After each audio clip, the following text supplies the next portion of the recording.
Welcome back, everyone, to episode 10 of my Bloodborne lore play. I had noticed this while I was poking around inside the workshop since the last episode, that this altar that I had talked at length about, the notion that when you go and use the brand for the rune workshop tool, that I had theorized that it was not a symbolic implement, that it was literally something that you were branding into your skull, or not into your skull, but onto your brain, rather. And look at this rag at the altar that you're doing it at. It is soaked in blood.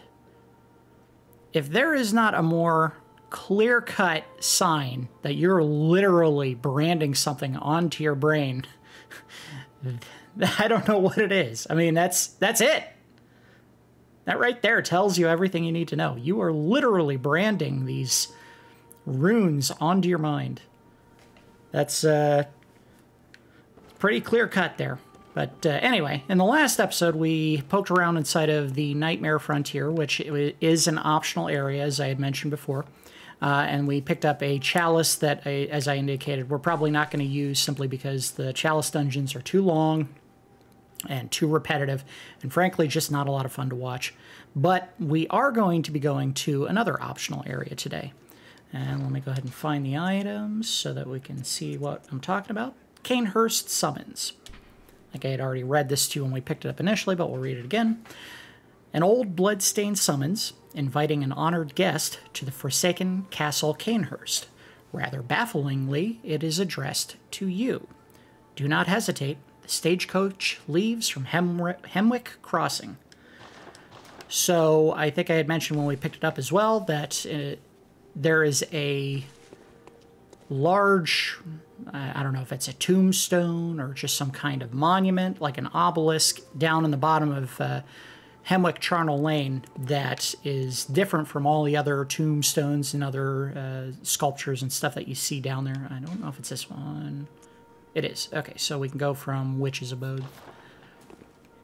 But basically, that is where you got to go. You go there, I think you just press X, and then the stagecoach that comes to pick you up arrives.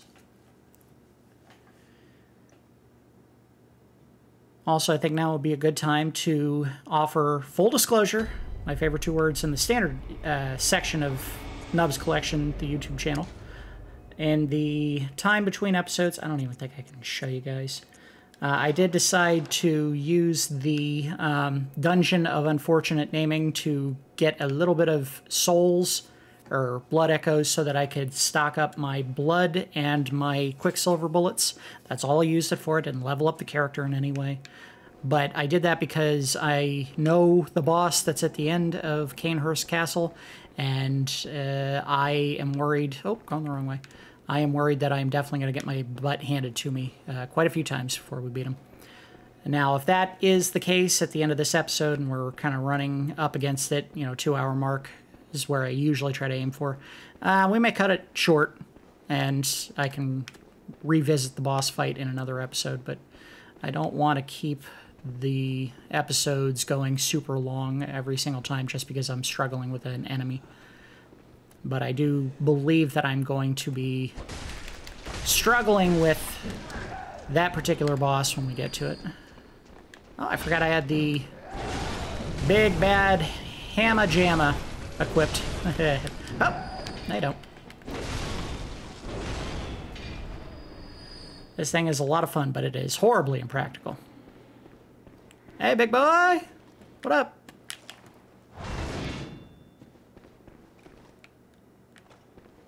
Let's put that away so I can use my gun. And rip his little tum-tum out.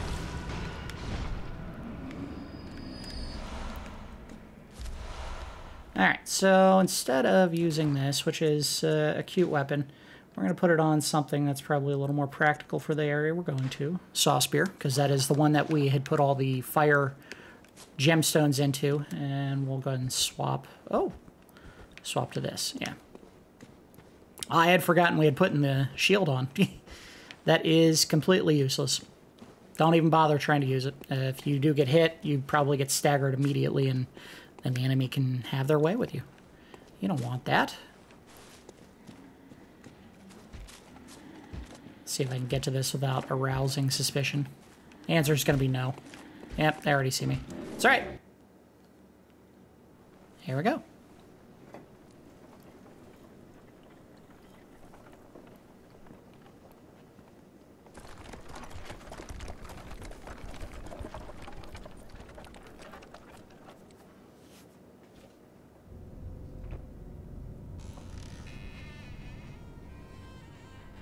Won't you join us? No, there's no one in there. That'd be awesome if there was.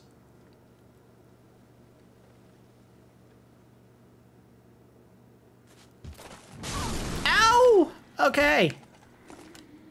Let's get in.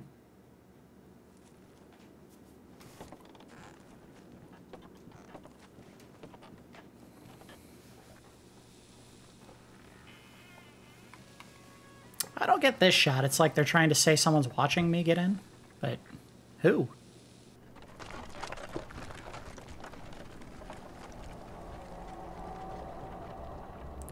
And away we go.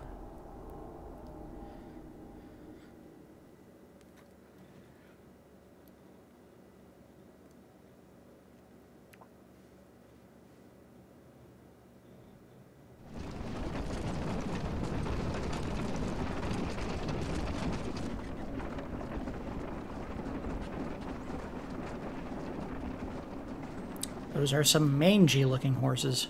A lot of fur growing in places that it normally doesn't grow. Ooh, I think we have our title card. There's a nice shot of the castle. Could be a couple of different things. I like to use these full motion videos because they're a little more cinematic than what I can get in-game. That could also make a good title right there. We got some options. Options are good. Slow movements are best because it can make it very difficult to do an establishing shot if the characters are in motion. And I've tried that on a couple of them. So here's an interesting observation. The horses that brought us here are dead and look like they've been dead for a very long time. No idea why that happens. This, and in fact the carriage, is completely covered in ice as though it had never actually taken us here in the first place. Could also be that I was standing there enraptured by this building for so long that I literally stood there for long enough for an ice storm to sweep through. But another observation, where's the bridge? I got over here, but I don't know how. Also, you can see some buildings in the distance there. Whoop, if I could get the carriage out of the way. Some buildings in the distance. One of the hallmarks of the From Software titles is the fact that you usually can see buildings in the distance for areas of the game that you actually play through. So those could very likely be areas that you had already gone into at some point in the game. That large tower kind of looks like a clock. I don't recall going in any clock towers, but I suppose in a future episode, wink wink, we'll see a clock tower of some kind. Anyway, moving on. This area is very much reminiscent of the kind of areas that the director, Miyazaki, likes to put into his games. Specifically, he likes areas that are snowy. They're usually the ones that he gives the most attention to. They're also usually side areas that you don't have to play through, but they tend to be the most intricate in design and layout, as we'll see probably as we play through this one.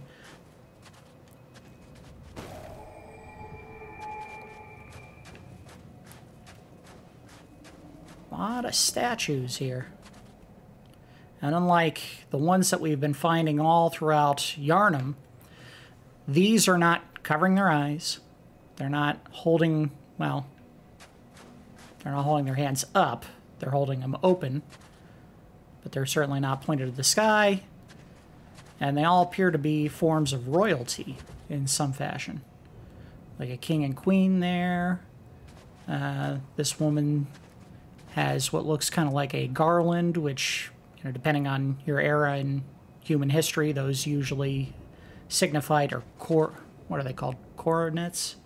The thing around their head Romans like to put them on their heads, but yeah, that was like a type of crown that they used to wear. You see a monster down there that we're going to tangle with in a little bit. Even the kids are wearing crowns. Got a statue with a baby holding an apple. Not sure what all this is meant to signify. This area, as I had mentioned in a previous episode of the game, is almost completely independent of what happens in the rest of the game because there is not a ton of important lore significance to what's happening in Yharnam proper, aside from the fact that, as we had seen from one of the item descriptions, these people had decided to partake in the consumption of corrupted blood, and that is how they got their name, the Vilebloods, and the church kind of excommunicated them and, well, eventually started attacking them. I think that's one of the descriptions the items gave, but we'll probably get some more detail from items that we find in the area. Hello. Oh, ouch! Oh, man. Hitting hard. And we got a couple of guys coming. Ouch! Okay, let's try a different weapon. Because this ain't doing it. Ugh, it's a good thing we already got to the lamp.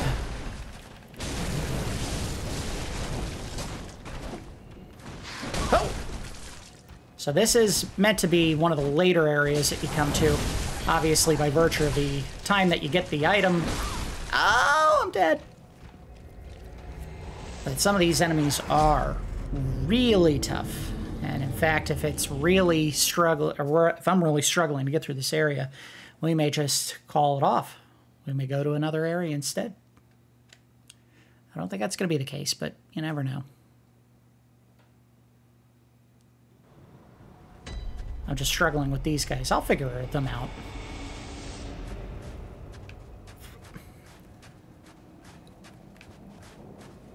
We definitely don't want to fight multiples. Let's do one at a time.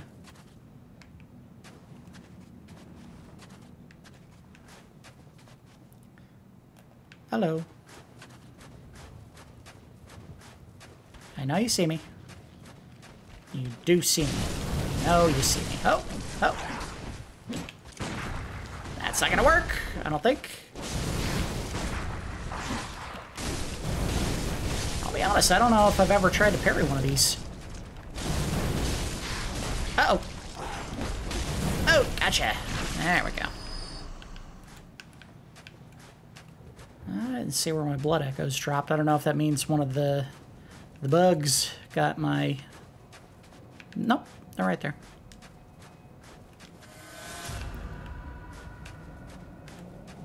Not super duper worried about that. If I was, I would have leveled up before I came here. I don't know if I have enough to actually level.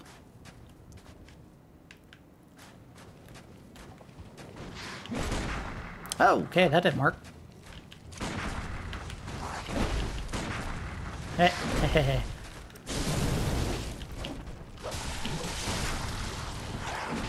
I should use some blood.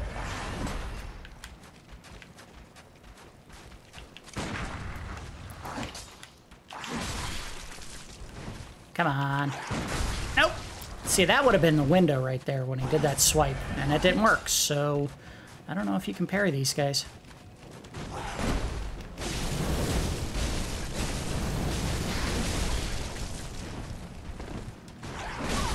Oh boy. I need some blood. Whew. Now, thankfully, we don't have to fight a ton of those things. They are on the outside down here on the ground level, but once you get in the castle, you fight a whole other type of enemy.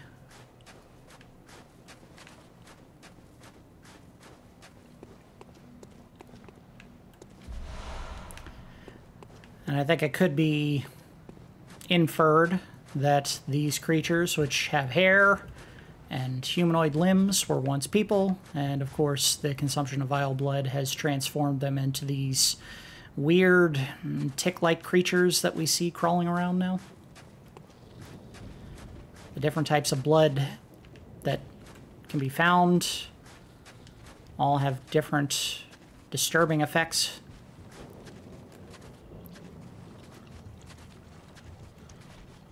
And you can see, well, and here, I guess, they're slurping up blood from presumably corpses. Let's see if we can't get the drop on this guy. Oh, I missed!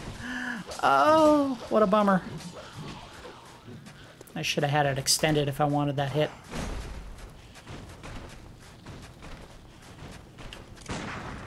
Oh, not like that. You can't get through the statues. Oh, nice hit. Take two. I'm cheesing you! Ow!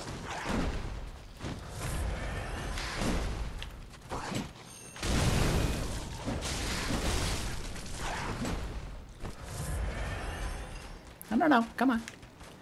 We're having so much fun this way. Come on. Ah, you jerk. Uh-oh, I'm caught against a tree!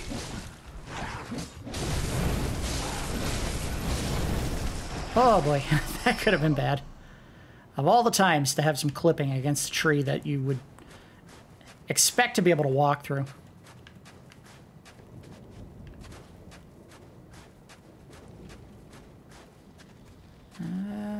Let's see if we can tiptoe up on one of these guys.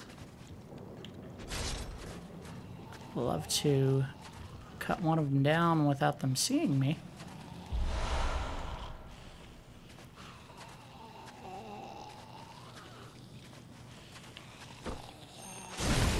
No, that didn't happen.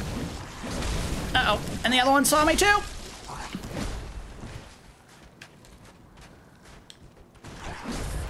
Oh boy. Okay. Well, he's content to slurping up some blood, so how about just you and me?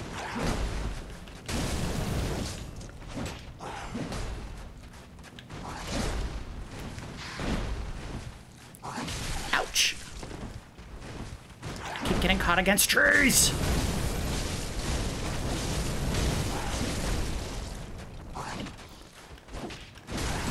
Oh! I didn't know they could do that.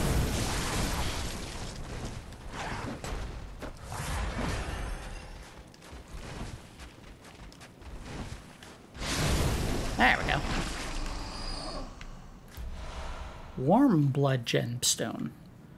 Now, if I'm not mistaken, those confer healing? Nope. Not this one. The prefix on certain gemstones lets you know what kind of bonus you get from using it. Blood Tinge is a bonus for your guns in this game, basically, or any weapon that uses quicksilver bullets.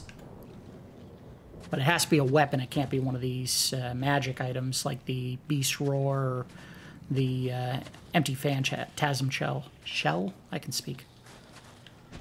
All right, let's try one more time for at stun. Nah, it's not giving me a chance for a Visso. This guy is so full of blood he can't barely move. Whew. Exploded.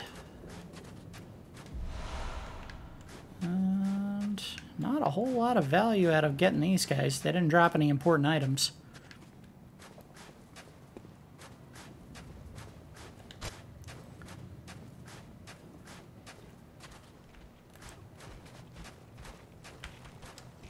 Ammo.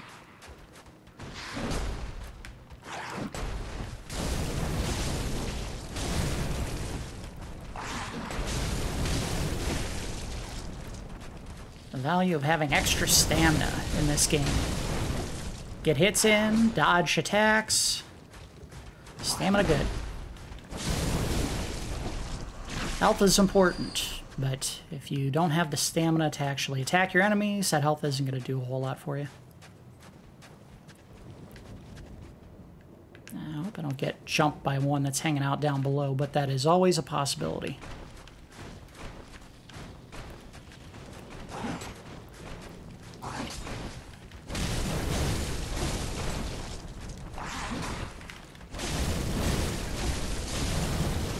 Whoa, he tried that kick again. I think it's dependent on the type of bug you're fighting. Another warm blood gemstone. They really are pushing the notion that all the equipment you're getting here is going to be specific to blood tinge. And lots of numbing mist. I think we had already looked at that once, but we can take another look at it real quick here, just so we know what we're talking about.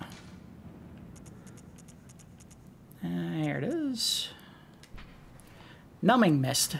Throw to create a mist cloud that numbs a hunter's life essence and prevents restoration of HP. Said to be used by the blood hunters of Cainhurst, its recipe is a secret closely guarded by the line of nobles inhabiting the castle. So the value of this is if you get invaded by someone while you're playing through one of the areas where invasions are possible, and you throw this at them, it'll actually stop them from being able to use blood vials to recover their health. You can also use it against other hunters in the game that are just NPCs. How many of them are you going to run into that actually can do that? Not too many, but it is an item that you have as an option if that does become the case, where you're starting to face off against NPC hunters that can recover their health with blood vials. Hey, what's up? Can you get up here? Oh, he's so close! Come on. Come on. You can do it, big boy. So close. He's gonna get me. I knew it!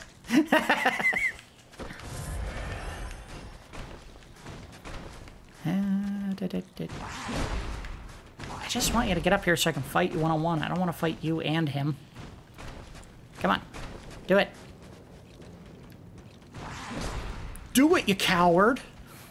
Okay, forget it.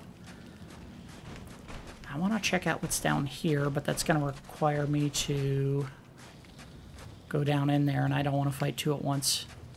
One is fine.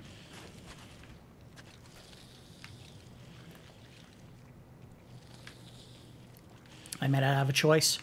I may just have to take the dive. Uh-oh. Whew. Big swing. Oh. Get in there. Oh, you dummy.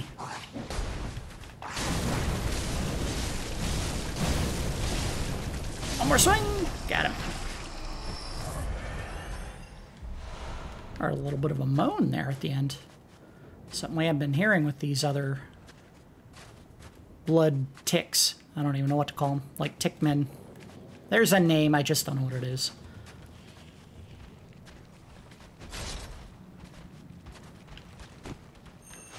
Ah, swing and a miss. Uh-oh. Don't like this. Don't let him get the big hit.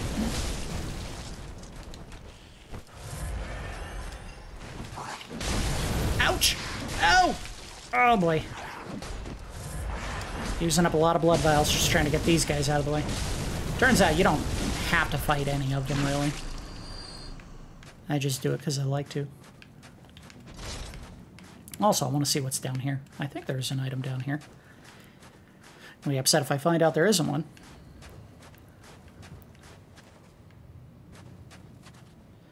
But there's also lots of those things, which we had seen down in the caves underneath the back entrance to Yosefka's clinic. These are no joke. We're going to take this out. I think that'll make it easier to hit them.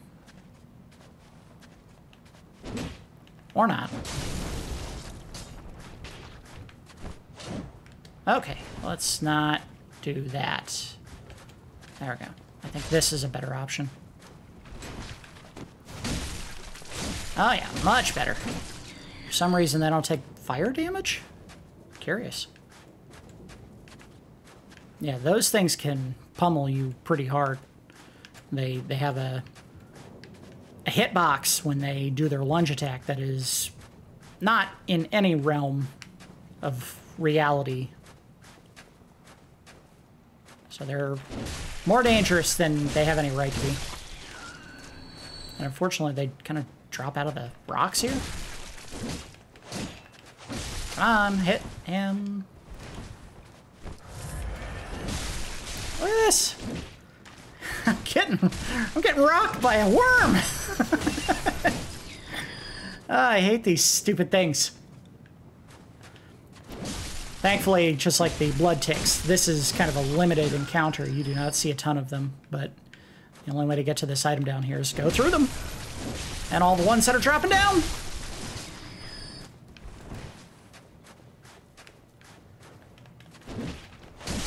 Uh-oh. No, don't let them kill me.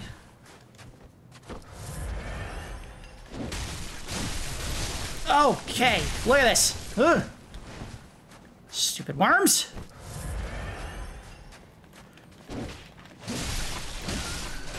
Alright. They're not worth barely anything. So this is one of those, get the item that you need down here and just run. Ah, come on. No, no, no, no, no. Nope. Okay, you know what? I just want this item. Let me get to this item and I'll... Ah! Nope. Got it. That was not worth it. Ah, forget it. I don't want to fight them anymore. Had my fill, you win. Worms are superior. I, for one, welcome our new worm overlords.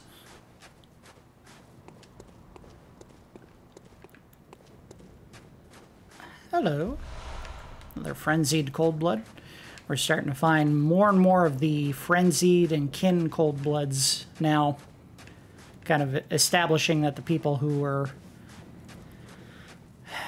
getting this far into the world were themselves very strong, but they were also starting to either go overboard with their use of blood or, in some cases, acquisition of dangerous knowledge, as we had talked about before.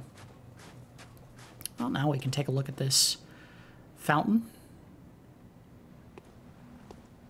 Again, lots of royalty stacked around it. What is that thing in the back there? What is that? It's like a worm staring at their butt.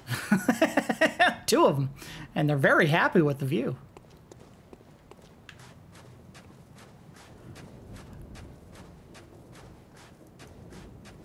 Alright, so let's go where we were trying to go all along, and I wasted a lot of blood and time trying to get in here. The main castle itself.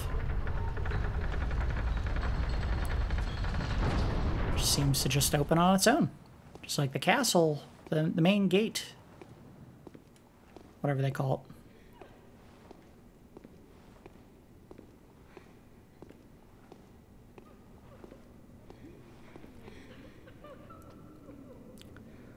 It's like candles. Clearly have been lit a very long time. Hear a lot of sobbing. I believe it's these maids that are cleaning.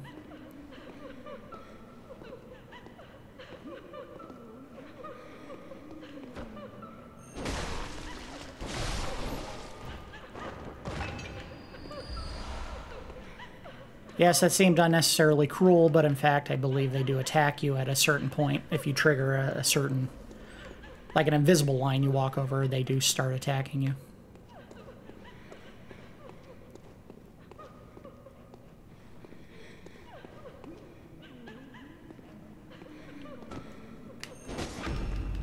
There we go. Oh, I'm sorry, I had to rip your intestines out of your butt. That is what's happening. I mean, you're eviscerating them.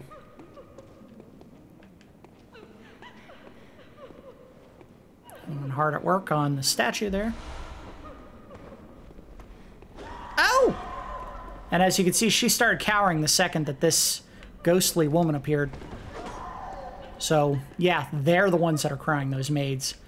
And they're crying over these ghostly women who, if you couldn't tell, because it is a little dark and hard to see, her eyes are covered.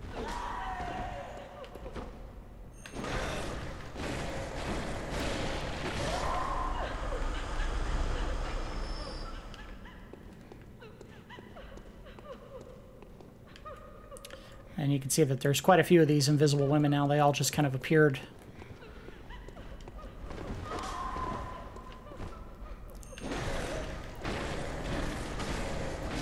I'm hoping in vain for a back attack caused by the charged up attack, but it's just not happening.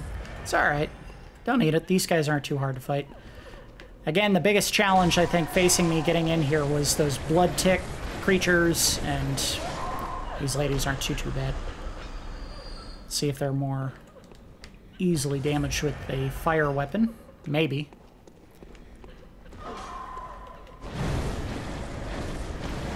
Nope, doesn't look like it. Ooh, excuse me. Another option we have not explored yet. Let's put on the Tonitrus. Let's see if that does anything. It's possible. Oh, look at that. I do not like the Tonitrus much. Now, I didn't see how much the Saw Cleaver was doing, but the Tonitrus is a more effective weapon.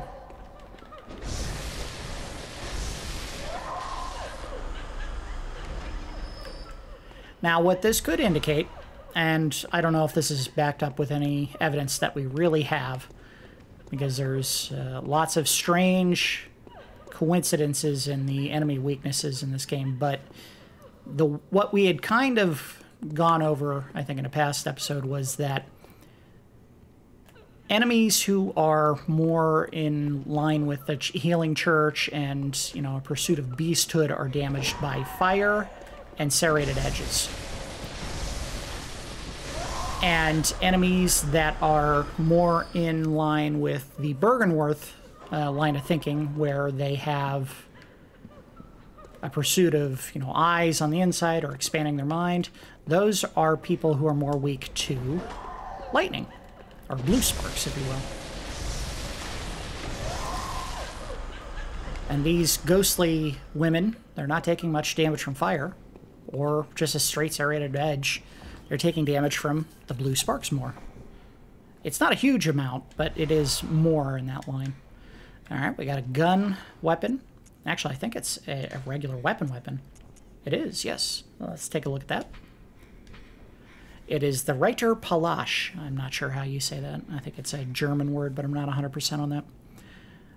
Weapon wielded by the Knights of Cainhurst, combines an elegant knight's sword with the peculiar firearm wielded by the Cainhurst Order.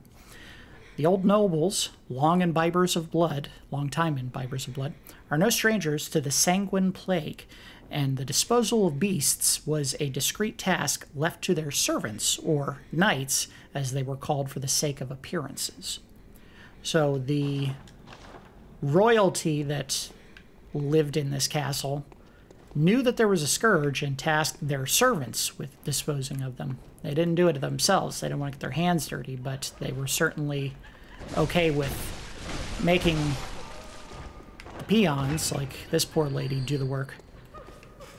And clearly they themselves were experimenting in some way with something, because they're almost not even alive anymore. They're ghosts. Here's one of them now.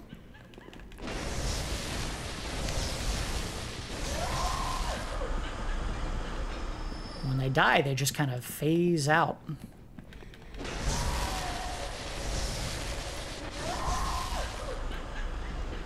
I haven't been engaging the cool part of this weapon. Let's do that. Oh, look at that. Big jump in damage.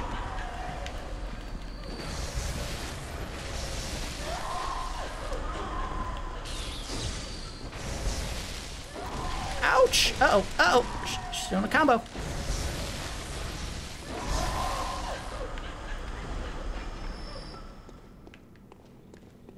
Well, we might be in trouble here. I'm running low on blood. I was hoping I'd find some.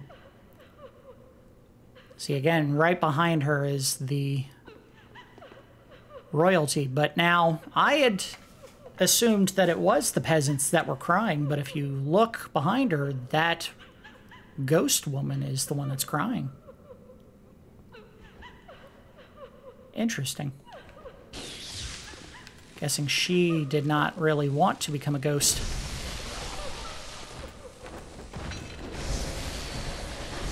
The second I killed her, or disturbed her, she stopped crying. You don't hear it anymore coming from her. Interesting. Yeah, more of these statues. Interesting. They seem to be adherents to the Roman Catholic Church's obscure and bizarre decision to cover up the genitals with statues that were completely naked. The chest they were okay to show, but not the vagina region. I don't get that.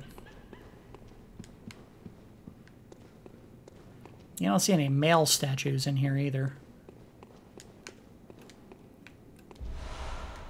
Excellent. We want Bloodstone Chunks. I think we're probably equipped with enough of those that we can upgrade at least one character. Uh-oh, poor guy died. Or one character, one weapon. I think the main one that we've been doing is the Saw Cleaver. Hello.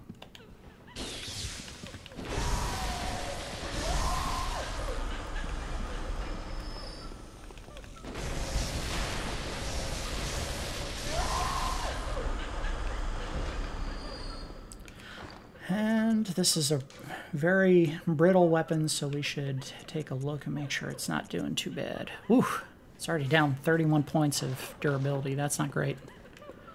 So I think once we get out of the area where these ghost ladies are, I may have to stop using it.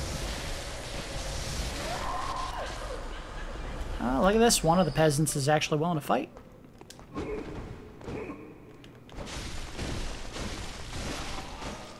I don't know if that's meant to be a walking stick or... You know, they didn't look like they were using those sticks to clean with. Hadn't really paid attention before, but man, getting the light there. Look at all that blood. That's from all the giant tick people.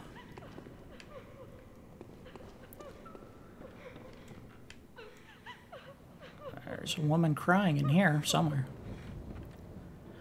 You can see how opulent the inhabitants of the castle were. Lots of fine dishware. Oh, hey! And they tried to get me from behind, too. Look at that.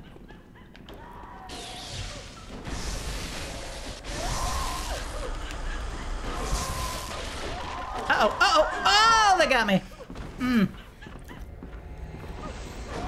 Fighting one at a time is not too bad, but once they start ganging up on you...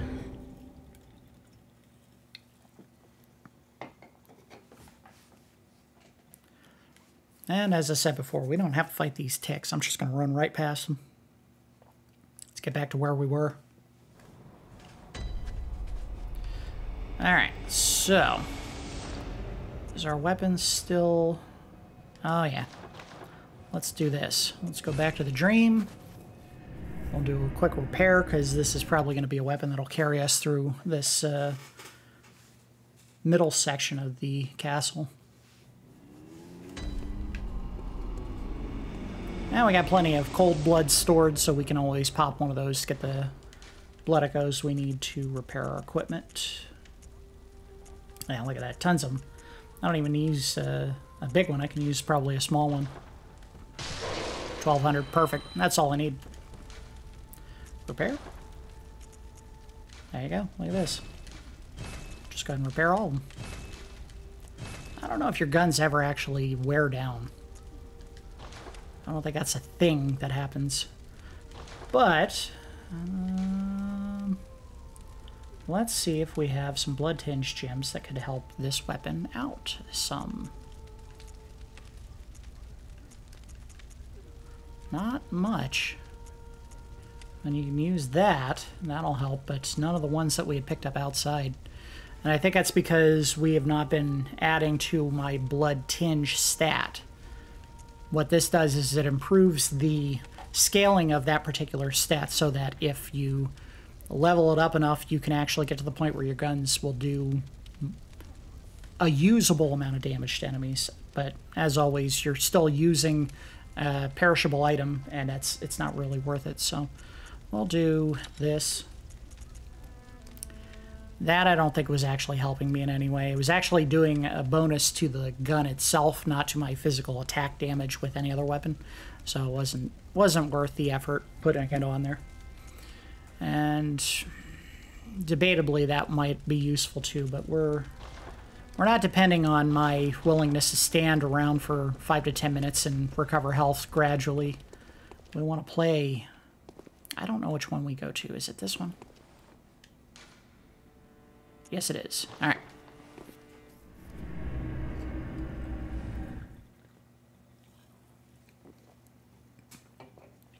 By the way, my libation tonight, if you could call it that, is Dr. Pepper and cream soda, 0 sugar.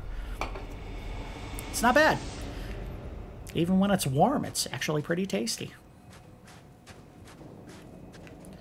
Alright, so we got a little bit of a run to get to where we want to. I don't know for certain that the blood bugs here are going to stay outside. They may try to chase us in. If that's the case, we may be in some trouble, but we'll give it a shot.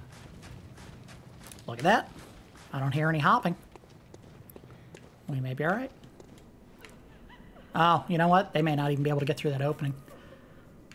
That's good. Saved myself a little bit of trouble. Big swing! You know what I should have done? I didn't think about this. I should have gone ahead and leveled up my saw cleaver, but I'm not actually using it right now. I know you're coming after me.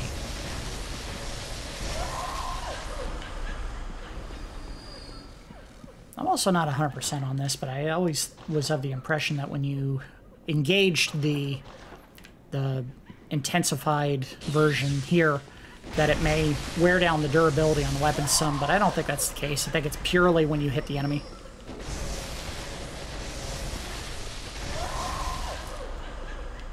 One of the mechanics that they had in Dark Souls 2 was that if you hit a wall with your weapon and heard an audible clanging sound, it would actually damage the durability of your weapon, which was just an awful decision.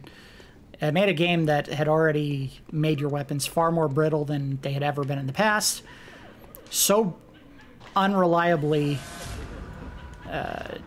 easily damaged that you had to carry a repair powder around on you at all times. Otherwise, excuse me. Otherwise, you would end up having to swap with different weapons on a regular basis, and that's a really bad idea for a design if you make upgrade materials scarce.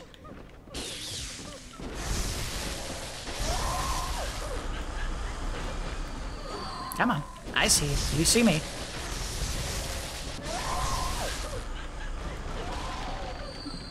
They're trashing their tables.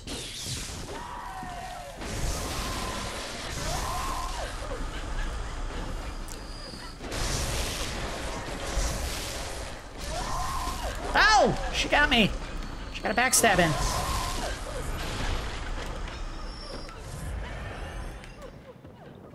Surprised I got this far without having to use any of my blood vials.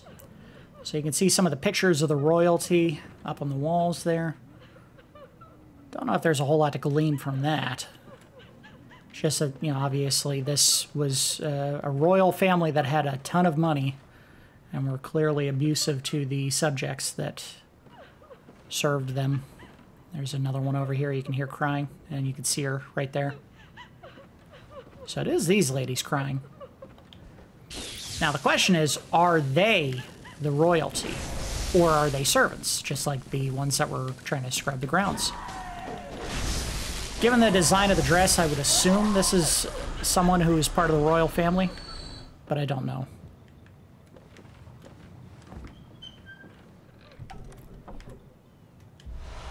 Noble dress. And you know we gotta put that on.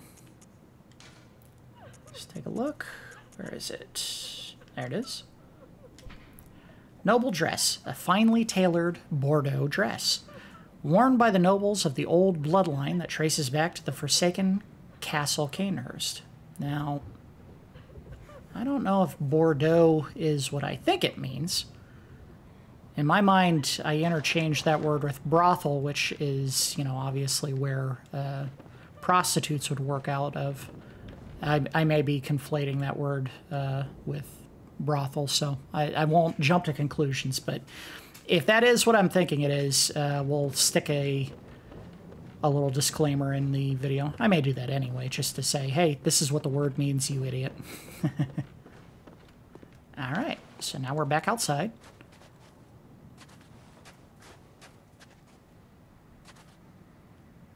I'll tell you one thing, the textures on some of these icicles, not the best. And obviously they wanted to go for textures of the buildings with all this stonework, but that's rough. Well, we got more statues here. A little more densely stacked and in some cases seemingly merging together. That guy and that woman are one. It's like she's growing out of his chest. I think maybe they had gone a little overboard with placing these statue models. I like that they're all different sizes.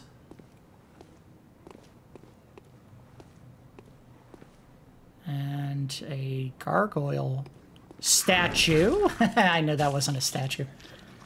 But I didn't know they would get you that easily. Come on, let me go. Get out of here.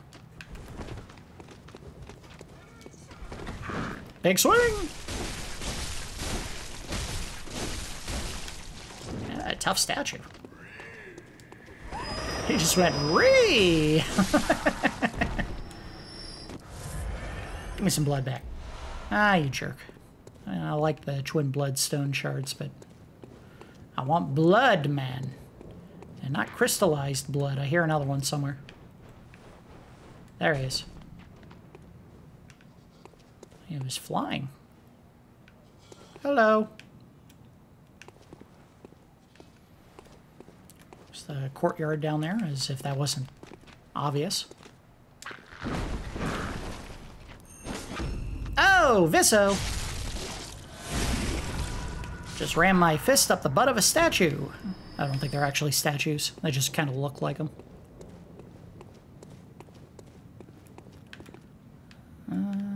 Nothing there. Ah, a spire with another one of those guys. Let's see if I can shoot him. I don't think you can. And then I did, so never mind. I recall trying to shoot someone at height at one point in the game, and the bullet just went straight ahead instead of shooting him. So that's weird. Ah, I ducked out of the way. Come on, let me get. No. Not gonna give me the shot. That's all right. I killed him. I didn't take any damage. That's the important part. And you see what looks like another church hunter.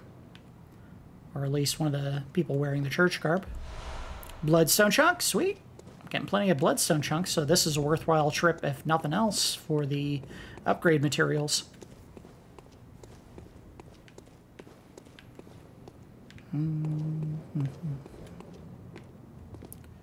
Take a look at the view here. Nice sweeping pan. Presumably that is lands outside of Yharnam, and Yharnam proper is back this way. I would assume that is Hemwick right there, because you can see the bridge kind of leads directly in that direction. Also, probably something that we hadn't talked about before, but where I had picked up the lake rune in Hemwick Charnel Lane, that was supposed to be a bridge, so presumably these ghost horses and carriage took me over what should have been the bridge that had obviously fallen into disrepair long ago. So, again, it's one of those weird things that we don't really have a good explanation for. It happened. That's all I can say about it. Hello. That was a good try. Come on, get him. Get him. Yeah. Right up Main Street. Isn't that what Deadpool said in the first movie?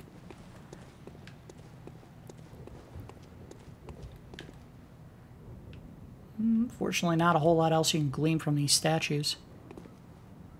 Thought for a second my eye spied a cross on one of them, but that would That would throw a whole lot into question here about whether or not these people ever had a Christian religion in some way, but I don't think that's going to be the case anywhere in the game.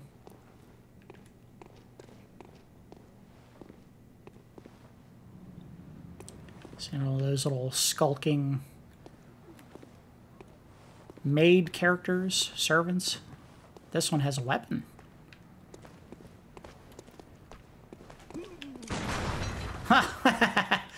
Oh, that's painful. What a bummer. He tried. He did try. All it took to put him down was a bullet. And these bullets really haven't been doing much to anyone in this game. I kind of feel sorry I had to do that. But he was also brandishing a weapon, so, you know.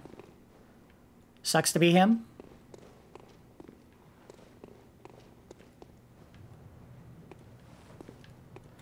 Sorry, I know that there's a couple more of those gargoyle creatures around here, and I don't want to get jumped because I'm not looking around. Yeah, see, every time you would think you're about to see what looks like a cross, they have something completely different. Like that emblem above the archway there kind of looks like a skull. The way it's shaped, like you see the two eye holes and what looks like a nose section. But of course, it's all stacked, going up and up, a little bit smaller on each of the 3 levels.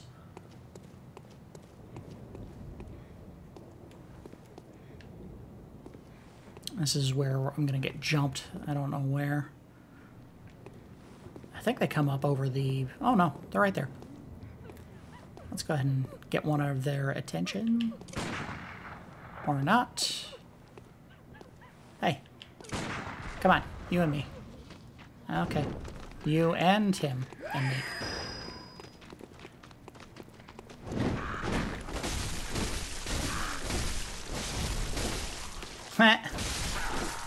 You do enough damage, he just kind of falls over and is like, no, stop it. Come on, you and me. Dude, if I gotta knock you off, I'll do it. See ya. You got wings. That shouldn't have been a kill. Executioner Garb. So this is a pretty important set that we want to look at. Ah, I forgot to put on the dress. Well, tell you what, we'll look at this. Well, we'll put it on, I guess. Anyway, Executioner Garb. Attire worn by the band of executioners commanded by the martyr Legarius. Later became the basis for all church attire with its heavy draping of holy shawl. As the great Legarius once said, acts of goodness are not always wise, and acts of evil are not always foolish, but regardless, we shall always strive to be good. So, interesting here, he's trying to say that what they do as executioners falls kind of in a gray area, but that their intent is to act as a force of good. And obviously they're members of the church. Where's the other? There we go. And put on the trousers. And I don't know if there's a hat that would go more appropriately with this. I can give you one. I would think a hood of some kind would probably fit, but that's too dark. Let's see if I got something lighter. That's way too white. How about the Tomb Prospector hood? That's not too bad. She's got raccoon eyes from all the blood. Yeah, that'll work. I think in a couple of minutes here we'll swap to the dress that I had forgotten to put on. Because I do like playing dress up. And again, the effect on your stats by putting on different attire in this game is pretty negligible. It's not...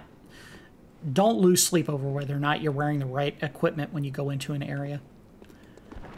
However, this is very important. Not the chest, but that right there.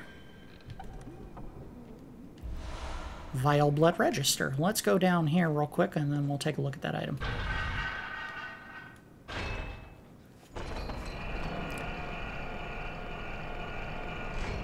Oh, physics. They're always fun. So now we have a way back to the courtyard where the lamp was. And we can take a quick peek at the Vileblood Register. think it's a key item.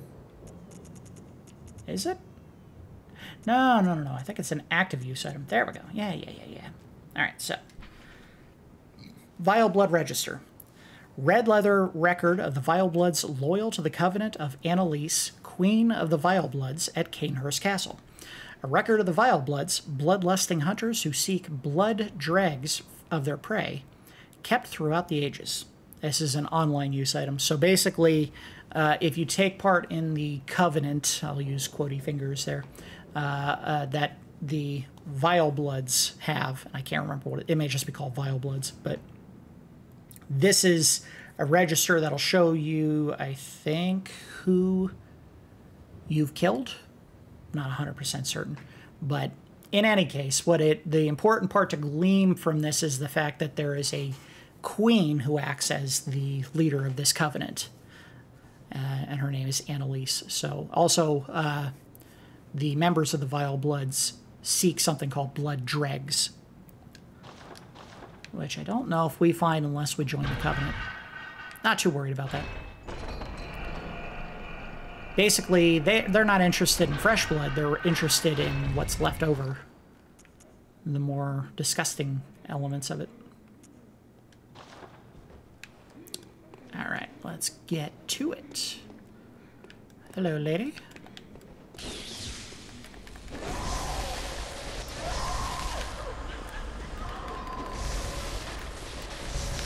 Oh, I thought I had her in 3.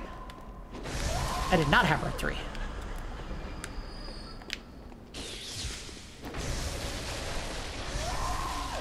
I wonder about that, if it's a proximity thing, or if I'm just getting them with the sparks coming off the weapon. There's a reason why we're doing this! That thing up there is going to hit us with a hex, and if we don't get rid of it quickly, that hex will make us susceptible to damage. Like I just got hit right there. Oh, that sucked. Okay, so, blood up. She shoots little darts, and those darts do just huge amounts of damage, well, the hex that they cause make you susceptible to huge amounts of damage if you don't get rid of her, because as soon as you get rid of her, the hex ends. Ouch! No. Take a blood vial instead of walking back into that nonsense. Whew. Ugh, this can be a very rough area if you're not careful. And you hear another one of these crying ladies.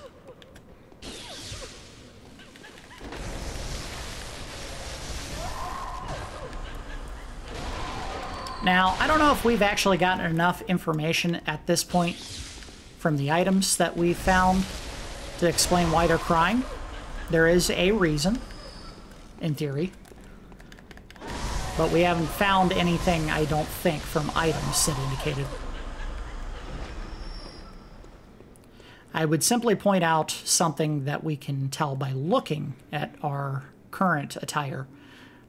This attire is basically the same attire that Alfred was wearing. And as he had mentioned, his predecessor, Master Legarius, led an expedition to Cainhurst.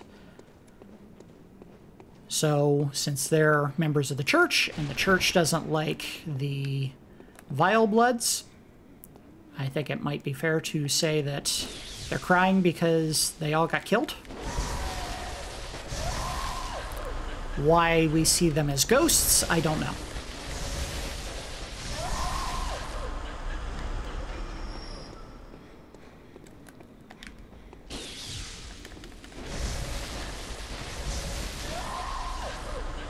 Or those weird smiling worm statues as pillars. Yeah, no good explanation for that. Alright, I don't think there's anything else down here that we're missing. So let's go ahead up into the rafters. Is there something back here? Nope. Something that we will obviously move later. You can see that this is a bookcase that doesn't look like the others because it's a moving object. We have to go find a lever somewhere and pull it to get that open.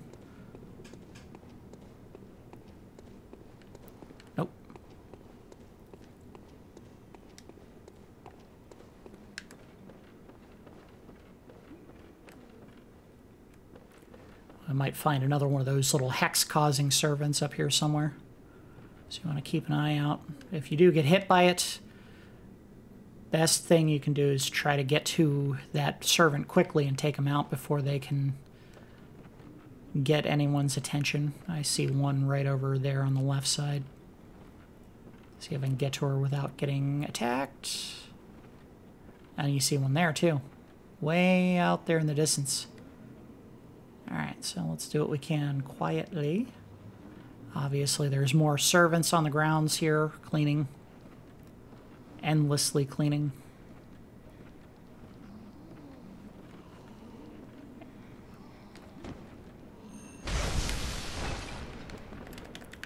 Ah, I missed.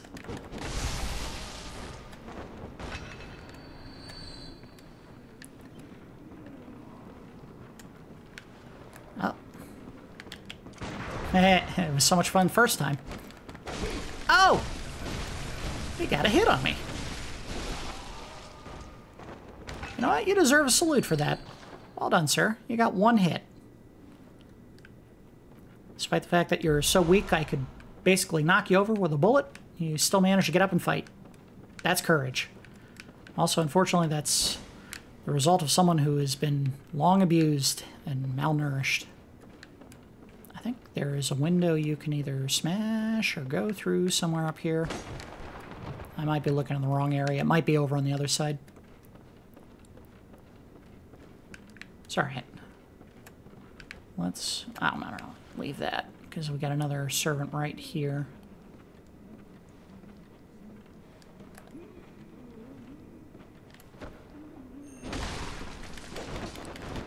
Oh, he's got some moves. Look at that swing.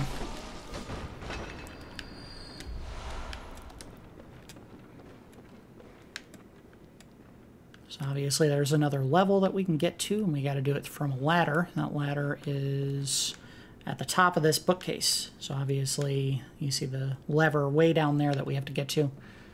That may require us to do a little bit of strategic dropping. Some platforms that we'll get to from going outside of a window, and that's why I was looking for the window.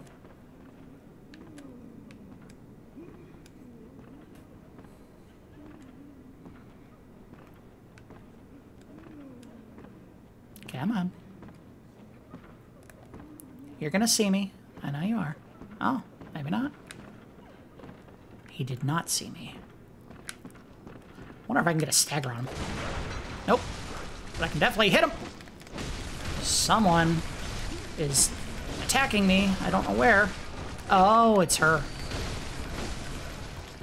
So that little stick actually acts as a blowgun.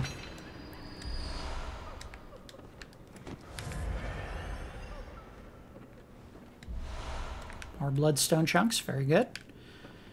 What we may do is, before I take on the boss here, and I know I'm building it up to be a pretty tough boss just by saying how much of a pain it's going to be, but we may go back and upgrade my saw cleaver, because I am genuinely concerned it may not be one of those one-and-done boss fights.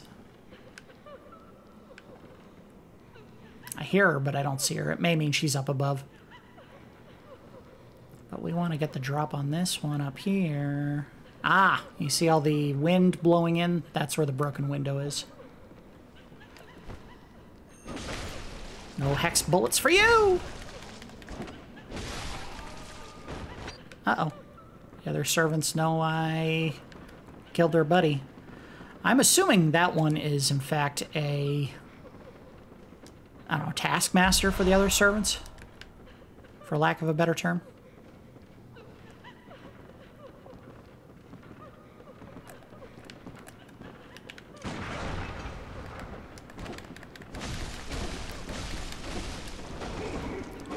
Let them back to stab me. They can be tough. They can be tough. Oh!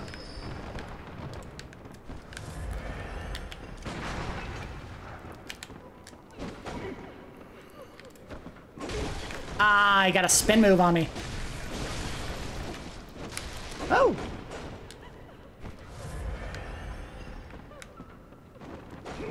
Ah! I was thinking I stepped out of the way, but apparently the hitbox on that move is much bigger than it should be. Grumble. Come on. There's the blood. Just want to make sure we've cleared out this area before we step out on the ledge, because I will be doing, again, some strategic dropping to get through that area. Which means we won't be able to get back up here easily.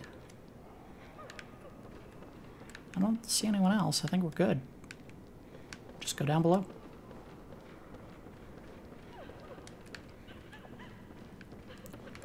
There we go.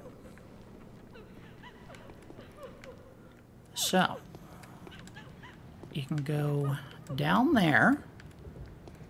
And I don't know if there's any other important items you can get by dropping that way. It may just be the one.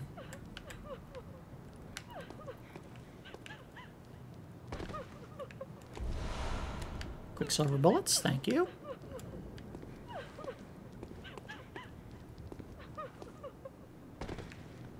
And I think this is the ledge where those two gargoyles were perched. Yeah. In fact, you can see the blood where it splattered and where the body landed down below. But that is instant death if I land down there, so no, we're not going to try for that. Oh, I triggered something. There he is. Come on, you. I ain't scared. Look at that. Nothing. You got nothing, kid. Whoop, right up the butt. See ya. They are spewing some interesting looking blood. It is purple, almost. It could just be that the area's got a color filter, but I don't think that's the case. Thank you for giving me a free visceral attack, you moron. It was like, oh, you want to ram your fist up my ass? Here you go.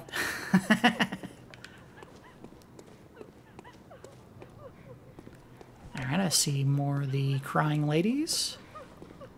Hopefully I don't get ambushed walking in, but you never know.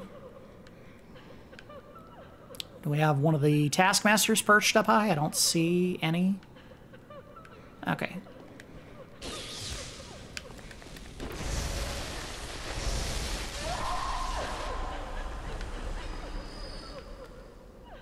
Now that's an interesting thing we haven't seen before. There's one just carrying her head around. And one that was screaming. And they're definitely not that durable. 2 hits to take her out. So with the loss of her head, she clearly is not what these other ones are. Now what that could indicate, and I'm not 100% certain on this, is that these ladies were all executed by the executioners, duh. But the executioner name is not necessarily just, you know, cool sounding name for a group of hunters who went around and just killed people like, you know, I do here. It could mean that they were in fact being executed, and the reason their eyes are covered is that they were beheaded. You can see blood flying out of her when she does that scream. Oh, there's the Hex lady.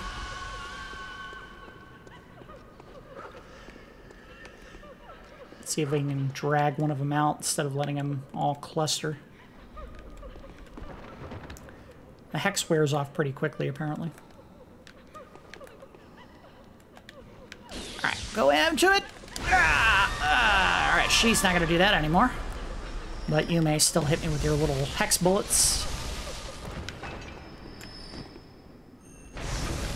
Oh, I hadn't done a visceral on a ghost lady before. I ripped essence out of her? Like smoke? It's kind of cool.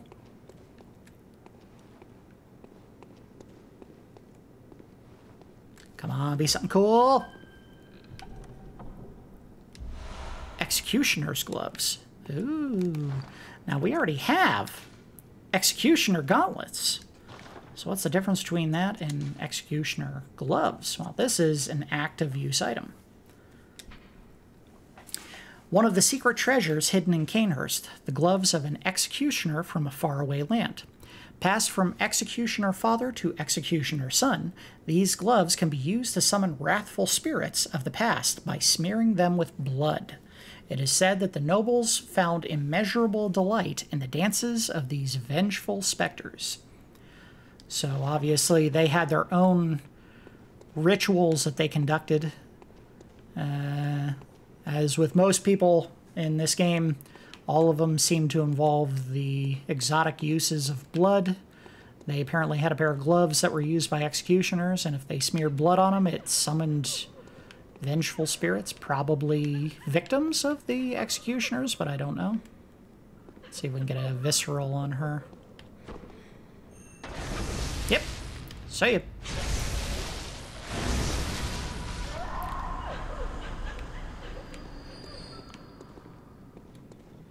And we got another chest there. Let's see if we can get to it. And a ghost lady. Hello.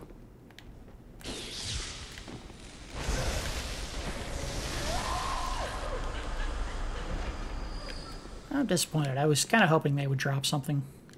I don't think any of them have. Except maybe Numbing Mist. Ah, Knight's Garb. Alright. So let's take a look at the Knight's Garb. Attire of the Knights of Cainhurst. A regal piece graced by intricate goldwork. The Cainhurst way is a mix of nostalgia and bombast. They take great pride even in the blood-stained corpses of beasts that they leave behind, confident that they will stand as examples of decadent art. So, these people seem to value blood not necessarily for its means of evolution like the Healing Church, but they actually viewed it as something, dare I say, sexual? I mean, they kill bodies and then smear it around like artwork. That's fetishistic is probably the word I want to use there. So let's go ahead and put on the set because it looks very fetching on this young lady.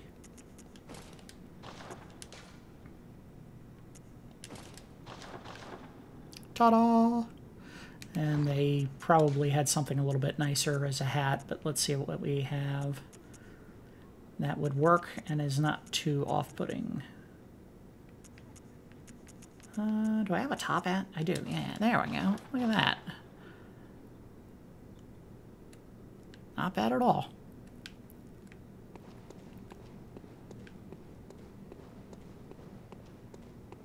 I think I had done everything I could up here. Got the chest.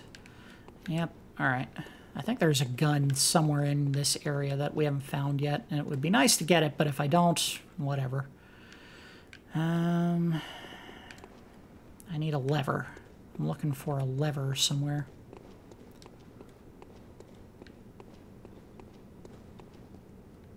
So we want to find that bookcase that we needed to move out of the way. I don't know if we went the right way or not. I think we did. Back here? No? We came in this way, and I don't know if there was another drop point. I would have assumed that we would have found the lever here, but I guess not. Yeah, I get lost in these games just as easily as anyone else doing it the first time. Unfortunately. Yep, there we go. So there is another drop down. Okay. Moving right along. I go on the roof. One of the great things about the From Software games is that they definitely make great use of the environments where you're not necessarily just walking in the areas that you would assume a normal person would walk, like around walkways and main gates for, you know, castle entrances. Sometimes you're walking around on the rooftops. You're going down in the sewers. You're doing all kinds of weird stuff in these games. Come on. There you go, buddy.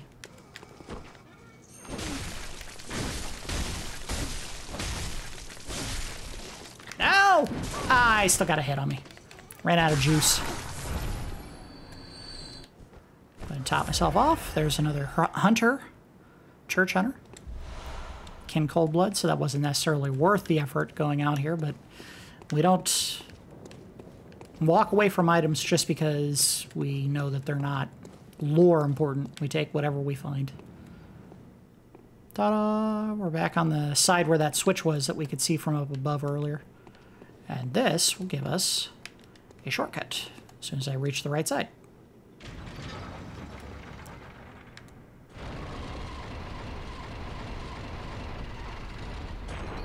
There we go. So now we have our way back up to the top. Now we don't have to weave around a huge amount of the library to get to. We can just climb this ladder. This will take us up to the most critical component of Cainhurst Castle, which is the entrance to the boss area. We're getting close. I think we might have a couple of those hex ladies perched on the little movable staircases somewhere up here. Maybe not. That would be a nice change. No enemies up here at the top. Come on, give me something good. Warm blood gemstone. So now we're getting more warm blood, which I guess is another blood tinge. Yeah, interesting. I think the ones that give you health regeneration are actually called nourishing, but I'm not 100% on that. They're supposed to have unique names, but maybe they don't.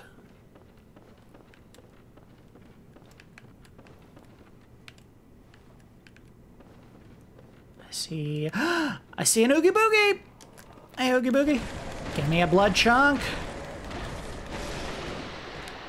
Come on, blood chunk, blood chunk, blood chunk. Yeah, 2 of them. Nice.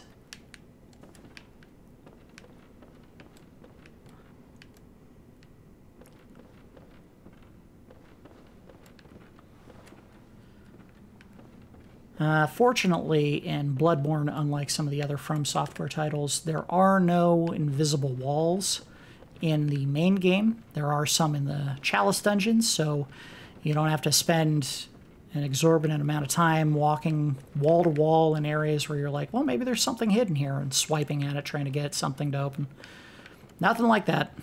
I think they realized that that makes sense in a world where magic is rampant and illusions are important to the storytelling, but in this game, which is much more based in science and blood rituals, they probably didn't have much use for invisible barriers. And I say that realizing that we may see one in the very near future.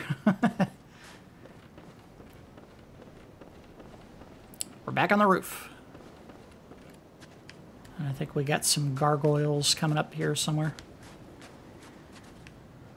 I would not go down there. I don't think there's anything of value that way.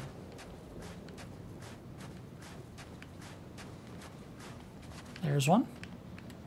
Make sure I'm not getting ambushed by something up above. Don't see any. Alright. Hello. Oh. His eyes are glowing. And his butt's gonna be hurting.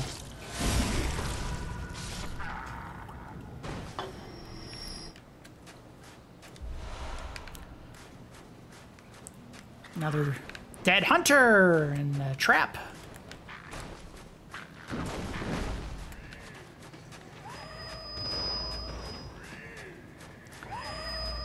They do. They go ree when they attack.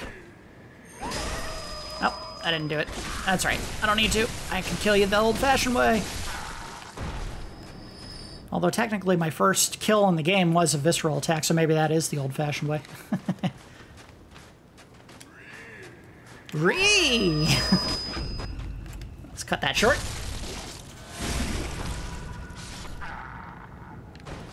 Now, what was on this body that was so important they had to stick 2 gargoyles on it? Knight's wig. Ah, look at that. We got a hat. I don't think this says anything different than the rest of the Knight's Garb, but we are going to put it on because... Why am I not seeing it? There it is. I passed it. Alright. Adornment prized by the Knights of Cainhurst resembles a ponytail of silver hair. The Cainhurst way is a mix of nostalgia and bombast. They take great pride even in the blood-stained corpses of beasts they leave behind, yada, yada, yada, yada. I think the important part here is it resembles a ponytail of silver hair. Now, we have definitely picked up items in this game that reference someone with silver hair. In fact, we found a doll that has silver hair. One that apparently someone who was bordering on mania took great pride in designing and caring for. So that may be something very important for us to keep an eye on. I don't know if there's anything over here. I had to check. Whee! And nothing here. I don't think. Yep. Alright, so drop down this way. Oh, this can... I don't know if I'd be able to do this. I'm not scared of heights necessarily, but at the same time, this is maybe the most precarious walking in the entire game. You're clinging to shingles that are iced over from constant snow. It's been snowing the entire time we've been here. I'm pretty certain that is about as treacherous a set of footing as any you'll find in the entire game. So we are about to get to the boss. And more importantly, we're going into it with a huge stash of blood echoes, which is very precarious. But here's the good news. We already know how I can get more blood echoes if I'm really worried about leveling, which I'm not. We're just here to do some lore examination, and if I need the experience points, I can always find them elsewhere. I think I did miss an item somewhere. There is a gun in this area, I believe, that scales with your blood tinge stat, and we definitely did not find it. So, alright, let me get a little bit of water in me before we do this fight, because this is going to be tough. And I may get very upset with some of the garbage that happens in this fight, because this can be a very obnoxious boss fight.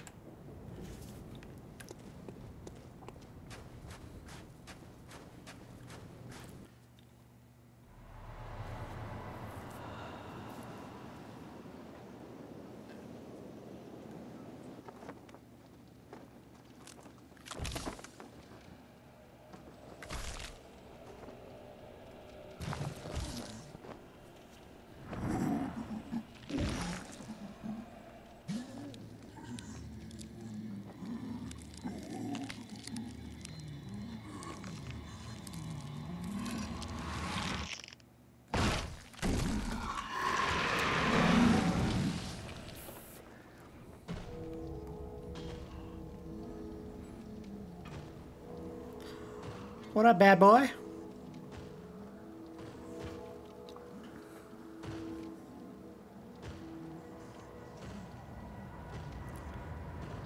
Well, everybody, say hello to Master Legarius, now known as Martyr Legarius.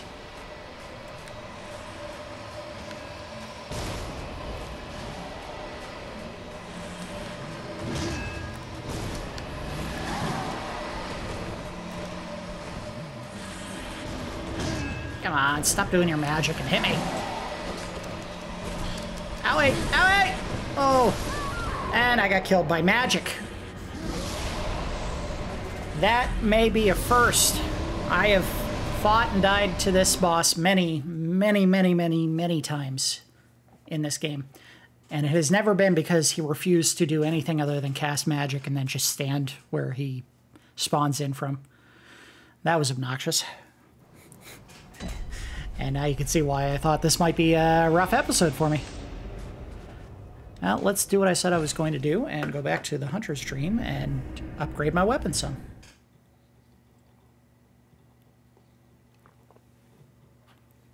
If I can.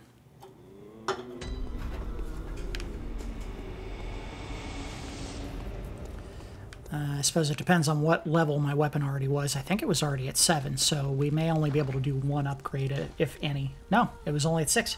So good, we might be able to do 2, if that is the case. But before we do any of that, I do need to eat a cold blood. Let's do 7. That's probably more than I need. Maybe not. So this one... Oh, no, not blood gem. Fortify. There we go. Oh, Excellent. We can do 2 upgrades for this weapon. So the first one will cost 3 Bloodstone Chunks, which I have 8, and then the second one will cost 5.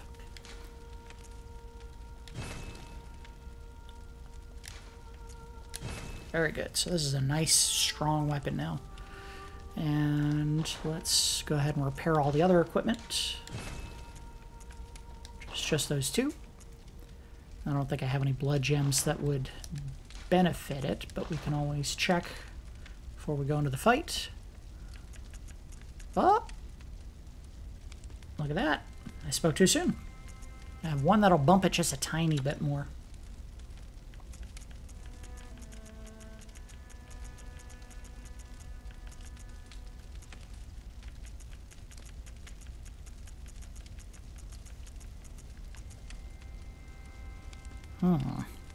What do I have equipped already? This one. And I lose a boost of 2.7% if I take damage below full. So I'm not going to be full at any point during this fight. That's going to be one of those things where I'm constantly getting trucked by someone. I don't think there's anything here I can do. And this one, it's either blunt or bolt for everything, so nothing I can boost there, but I think that is about as good as we're going to be able to get this one for now. Alright, let's go give this another shot. So what we had not talked about, and I was hoping to wait until we actually got through the fight, was, as you had observed, that was Legarius, who, according to Alfred, was the leader of the executioners. So why are we fighting him? I think we'll find out in a couple of minutes after we beat him. I say so confidently as though I'm going to do this without any trouble whatsoever. Good luck with that. Fortunately, it is not a short trip back up to the boss fight, so we got a little bit of a haul to get back up there. And that's probably the most obnoxious part about this. The fight itself is not easy, but the trip back is kind of a chore.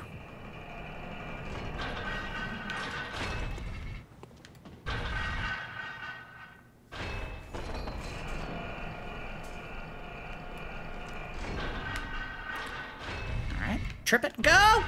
Alright, good. So if we need to come back that way, it'll already be up. Owie! Uh-oh. Oh! This is not going the way I thought it would. Get up that ladder, or miss it completely. The lady who put a hex on me still shoot me with her little hex darts. Alright, we're out of trouble. Yeah, you can either fight through them and risk potentially wasting a bunch of blood vials, or just try to run past them. Today I woke up and did not choose violence. Ignore the gargoyles. They're not what we're here to fight. Let them do what they want to do behind me, while I go do what I want to do this way. Fortunately, yeah, you do have to take a hit for the drop. I don't think any of the gargoyles are following. In fact, they're not smart enough to do that. They would probably fall off a ledge if they did. Should be a nice, easy bumping experience. I kind of wish you could use that dagger. It's so important they had to make it a part of your equipment. You should have been able to just yank that out and stab someone if you did a visceral. Alright, so let's try that again. And hopefully this time I don't get jobbed by a bunch of magic.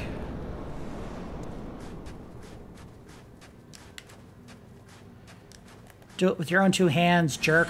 He's still doing magic!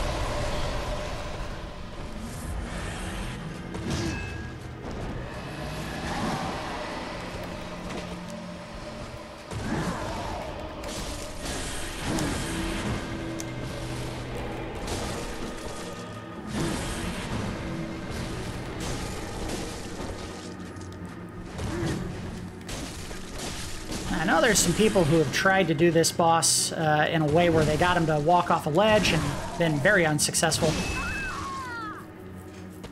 I think the game made it smart enough where it won't walk off the roof of the building, which is Probably the right call. I mean, you don't want to make the game that easy. You want your boss fights to be difficult. And even though that guy can dodge around just like you can, I don't think there's ever any chance of you pushing him off the ledge or getting him to dodge off of it. And yes, I did just lose all those 100,000 blood echoes. It's all right. It's all right. We have a way of getting them back. I haven't really looked at the hat. Look at that little thing. Basically not a hat at all. You're just kind of clipping it onto your hair. All right. Hopefully this time it goes a little bit smoother than it did last time. Ow! Oh! No! Stay away, ghost ladies. All right. Get your little shots in. Still hitting me.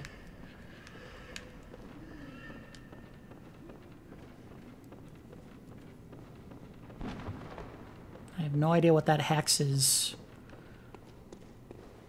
from. I don't know how a little dart could have a hex on it. Video games. Try not to think too much about it.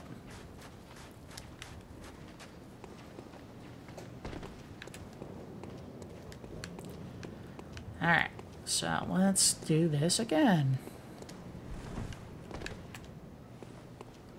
I think if it gets really bad where I'm just struggling to get to the boss fight here, I may edit this video just to get to the boss a couple of times. We'll see. You may not even hear what I'm saying now. If I get frustrated and decide I'm just going to cut all the extra crap so that I can get straight to the fights again.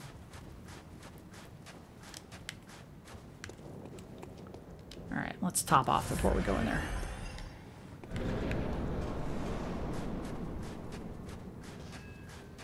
You and your damn magic.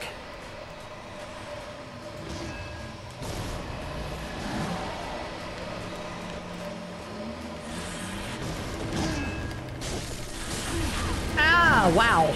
Right in the face. Woo!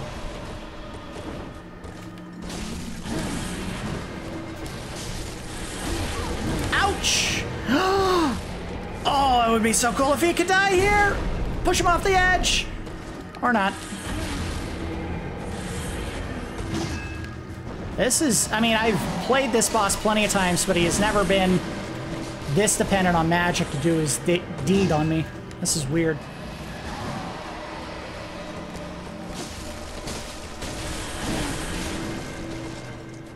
He usually does all the work with that big scythe.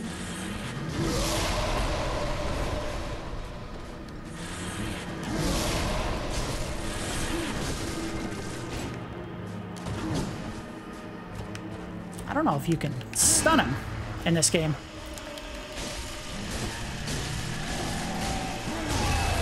Ouch! I think that is a phase change that just happened, so we may be in trouble. He's certainly getting more aggressive. I can't even heal. Oh yeah, he's changed phase. Don't go off the roof.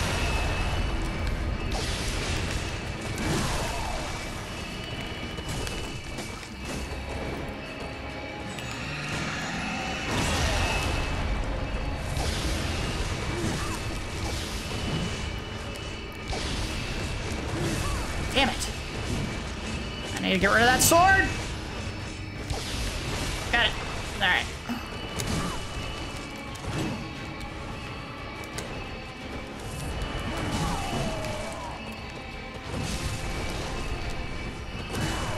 God damn it. All right, got some health.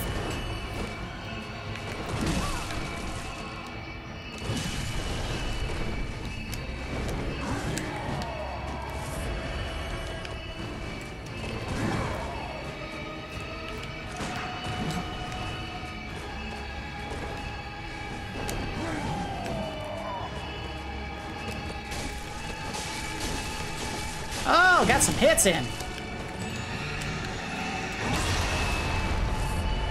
And take out a sword. Nope. Nope, nope, that didn't work. Got rid of it. There we go.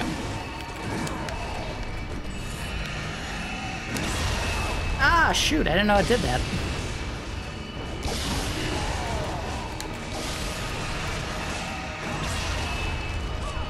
Come on.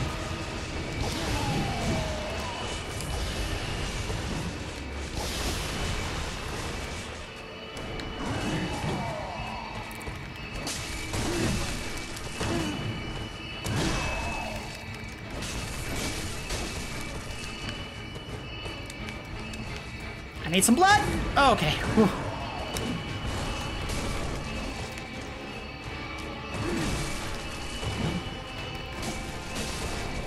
Uh-oh.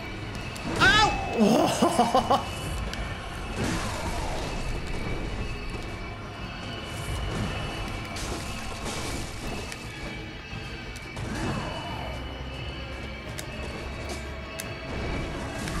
Ah, I couldn't even see him. Oh.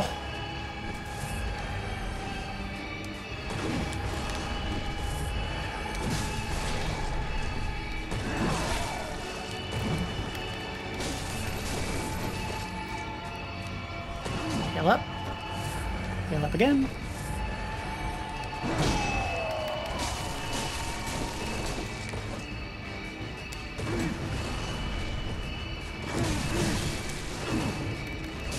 Come on, get in there, get in there.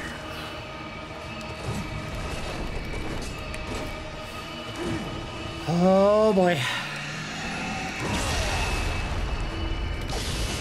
Come on, get him, get him, get him! Oh, he's on one hit! Where is he? Got him! I had one blood vial left. That was close. Whew. Oh boy. I needed a second. That was intense. I was fully expecting to get absolutely worked there, and I guess I did it. Crown of Illusions. So this is the way back to the rooftops, which we don't need to do right now. What we need to do is we need to check out that item and find out what it's good for. Right here. Crown of Illusions, one of the precious secrets of Cainhurst. The old king's crown is said to reveal illusions and expose a mirage that hides a secret. And so Legarius donned the crown of his own volition, determined to prevent a single soul from stumbling upon the vile secret. What visions did he see sitting serenely upon his new throne? So it sounds like that Legarius didn't necessarily turn against the executioners, but he found something so awful that he decided the only way to make sure no one ever found it was to take this crown of illusions that would dispel the illusion and wear it himself. And if anyone tried to get up there, he was there to kill them. And it looks like from the state that we found him in, very skeletal and withered away, he had been up here for a very long time, or possibly wearing the illusion, the crown of illusions was withering his body away to nothing. Hard to say which. But we now have a cool new crown. Look at that. And I think maybe we want to put on the dress that we had talked about wearing before and never did. Look at that. What a beauty. Except for the blood all over her face and neck. I think there's a way we can get rid of that. If we put on a mask and then the crown. No, guess not. That's all right. Not worried about that. Let's go ahead and take care of some business, because it's an hour and 40 and we're pretty much done where we needed to go on this episode. I was worried this would be a long episode, and it looks like it isn't.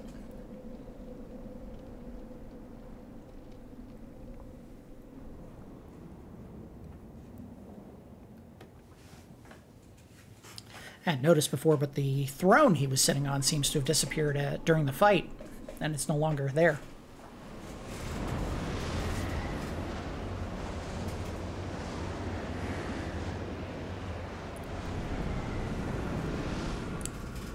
Ta-da! the illusion was that this was just a rooftop.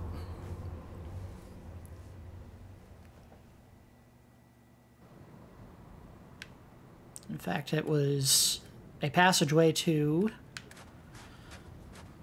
an important part of the castle. One guarded by knights on armored horseback, with their legs clipping into the bodies. I think maybe they forgot to finish that part of the statue, because there's a leg there, bending at an odd angle. Not a leg on that side. Don't know if that's indicative of anything important. I think it may just be they forgot to finish the statue. The asset was super close, guys. We got to get it out the door. All right, whatever. The area is adorned with lots of what looks like gold. You would assume it's gold. Icon at the top here. A beautiful stained glass window letting light in on the top. See a big chandelier in the distance. And that looks like a royal crest. So guess what? We found Annalise, Queen of the Vilebloods. And apparently I can't go over the precipice. Oh, there we go. Visitor, I claim no subjects, but here lieth our throne. Kneel before us, or get thee gone. She expects us to kneel before her. You can see there's all kinds of random statues and skulls and all kinds of stuff just kind of piled up around here and knocked over. She's been here so long she no longer has any care of the layout of her room, presumably, or maybe she can't even lift it up herself. Unopened Summons. Let's walk around the rest of the room before we address the queen.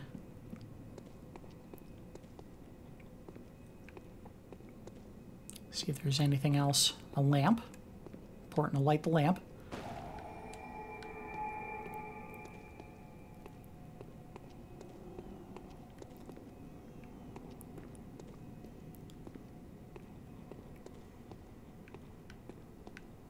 Nothing else, just a big walk-around circle.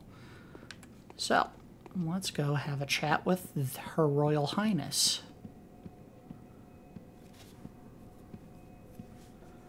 I don't think there's anything else that we're missing here. So, she is very serious about you kneeling before her on that little crest there. If you do not, she will not address you. She'll actually get quite upset, as we'll see right now. But first, we'll take a look at her.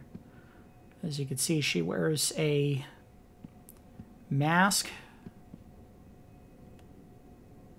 almost like the Iron Mask from the King of France, the one that was imprisoned to try to keep him from claiming the throne. And I don't know if it was an actual king or if it was just a part of the Three Musketeers story. Can't see her eyes, so it looks like it covers her entire face.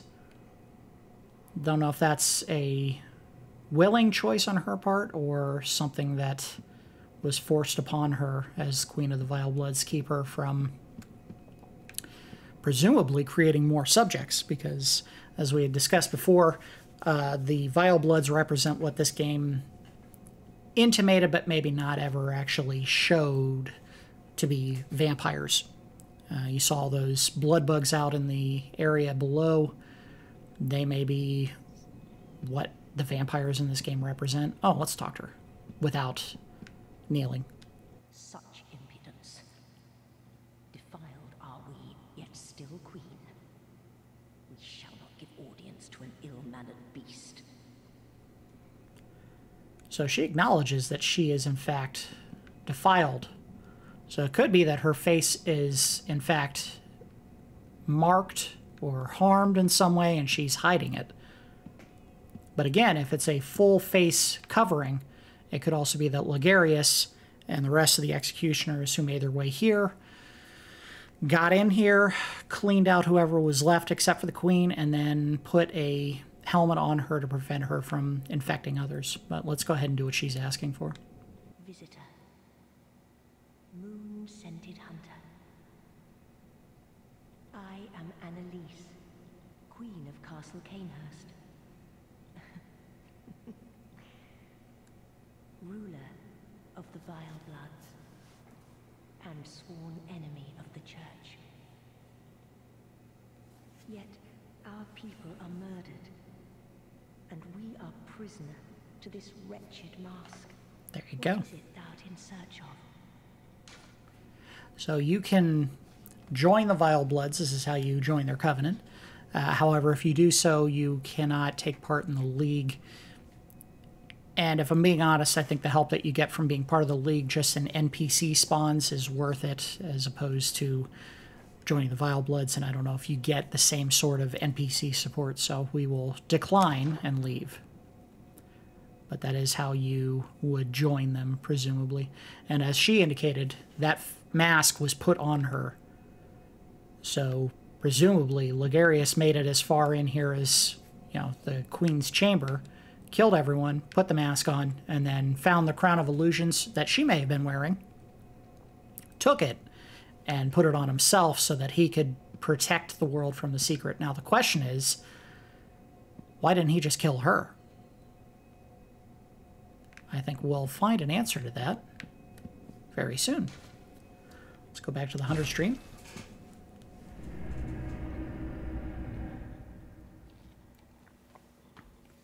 We did all that work getting through the castle, amassed a huge amount of souls, and then in the process of killing Legarius got a fourth of what we had acquired as payment. Kind of a bummer. Well, let's talk to... Welcome home, good hunter. The doll. What is it you desire? See if I can level up. I don't know if I can or not. Okay. I can. I can do one level. Ooh. I kind of want the stamina. Let's do that. We should also start dumping more points into Arcane because we do want to check out some of these items. See if she has anything new to say. Good hunter, your presence somehow soothes. I sense the ancient echoes. They course your veins. Farewell, nothing new there. It's all right.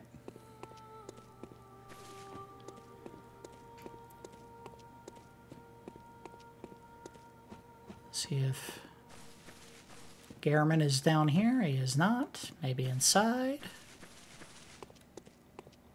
I do believe at a certain point you actually trigger his disappearance from the Hunter stream. And we may have already done that since we got to the point where, you know, the sky has changed, and obviously the illusion, or not the illusions, but the rituals and all the other creatures that you couldn't see before are now plainly visible in the waking world. So that may all be intentional, that we can't find him at this point. So we want to go back to Cathedral Ward. And we want to go back for two reasons. One, we want to find Alfred and let him know, hey, we did it. We found Legarius, we avenged him, and we cleaned out the castle. And maybe even offer him an item that we haven't looked at yet, but we will certainly take a look at once I respawn here.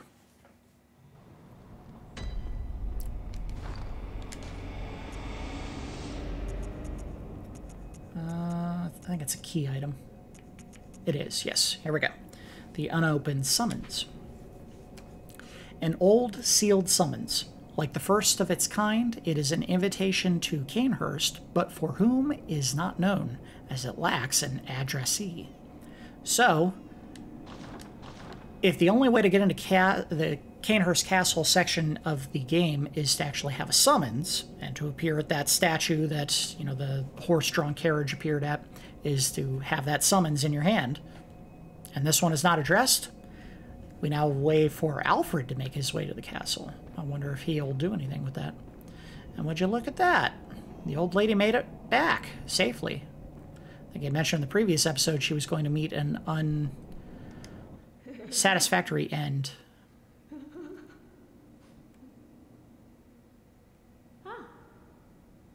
Welcome home, dear. You've been very, very patient. I did my best. Here you are. This will help you forget. Forget your troubles. Forget your cares. Clearly she's still medicating. More sedative. I hate to do this, but we're going to press her for more. What's up? Anything you like? Let's go and do the same thing we've done before. Share our woes. Oh, now, have some patience. That will make everything better. It's probably not the nicest way to treat the NPCs in this game, but her existence serves little purpose to us other than to give us sedative, so...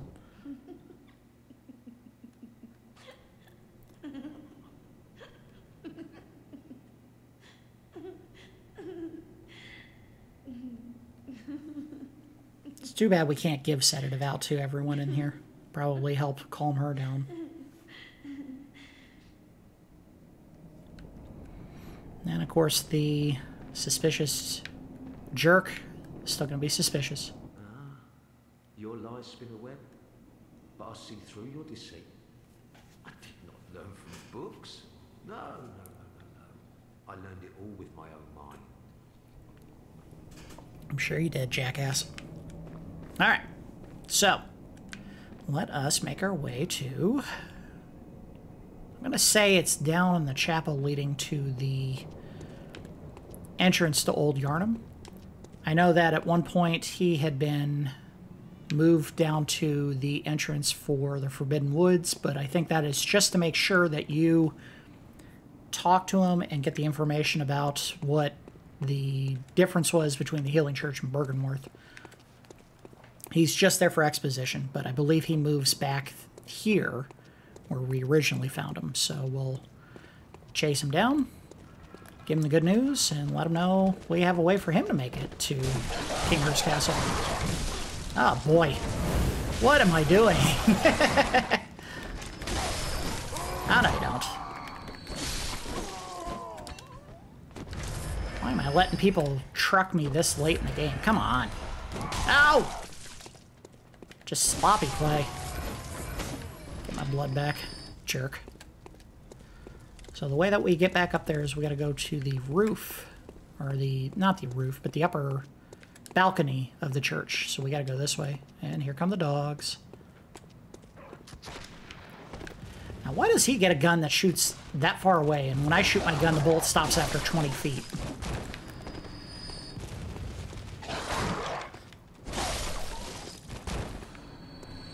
Shouldn't need to swing the weapon more than once at this point. The weapon's almost fully upgraded.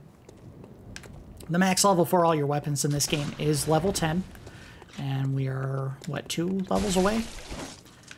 I'm going to have to get a ton of Bloodstone Chunks in order to do the final level before we get to the 10th one. The 10th one requires a Bloodstone slab. And there is, if I'm not mistaken, only one in the entire game. So, I just heard someone. Oh, it's the guy downstairs. Just mumbling to himself. Alright, so this is where Alfred relocated to. Let's go have a chat with him. He's not there. Oh, maybe he did move all the way down to Forbidden Woods. Interesting. Okay, I guess we'll go back to the entrance to the Forbidden Woods.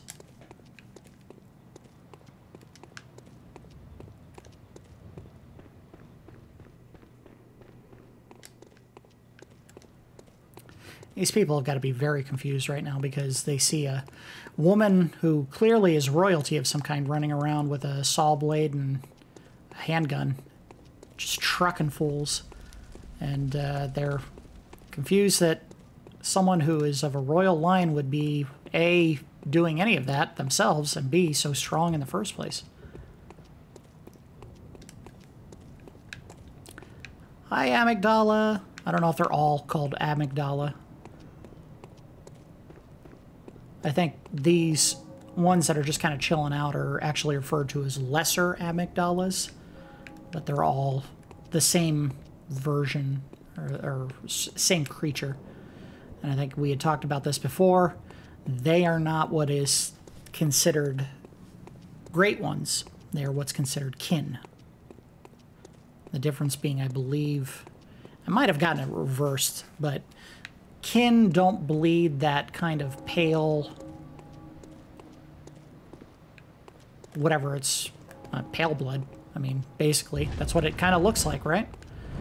They don't bleed that stuff. They bleed normal blood. And when you kill the Amygdala in this game, you'll see that it has regular, what looks like regular blood come out of it.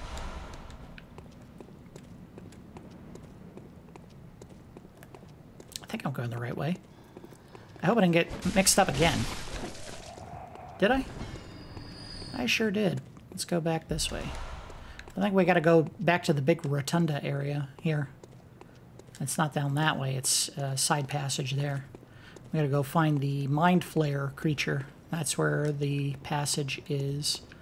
And again, we don't want to tussle with him. We just want to get right on with our business, getting down to Alfred's location. So run past that guy, run past the Mind Flayer, run past that crow. If anyone follows me, we'll give them a sound thrashing. Nope. There he is. What up, Big Al? Oh, good to see you safe. Now, let's think up something to discuss. Just tell me what piques your interest. I think I got something you're gonna like. Aha! Is that the sigil of Cainhurst? Sure is. I've heard tell of Cainhurst nobles and their amusingly pompous invitations. Wonderful. I thank you profusely. I will depart immediately, but first, a token of my gratitude. Wheel Hunter Badge. And the bow of the male section of the church. I feel my master's hand at work. Praise the good blood. And let us cleanse these tarnished streets. So, in case you couldn't tell, there's a little bit of menace in his voice now. Oh, that's kind of cool. I'd never noticed that before. That big branch growing around that building up there. Interesting. Anyway, let's take a look at the Wheel Hunter Badge, which should unlock some equipment that we can buy back at the Hunter Stream. Wheel Hunter Badge. Martyr Legarius led a band of executioners, and this badge was crafted at their dedicated workshop. The wheel symbolizes righteous destiny. Their workshop was a secretive enclave of mystical beliefs and heady fanaticism, which served as the backbone of the executioners' unique brand of justice. So they were fanatics. Starting to think maybe we shouldn't have given them the summons. Let's save myself a little bit of walking and go ahead and reawaken. That's what those Bold Hunter marks are for all along. You just zap back to the Hunter's Lantern that we were at last.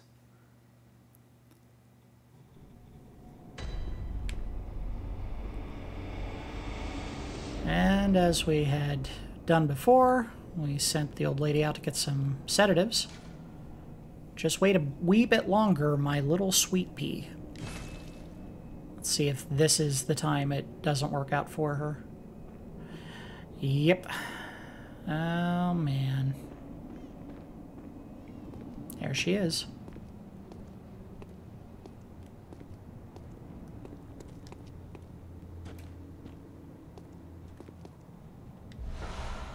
She got the sedative. Fortunately, she didn't make it. Now, one could infer, there's that word again I like to use, that the Amygdala is the one that did her in.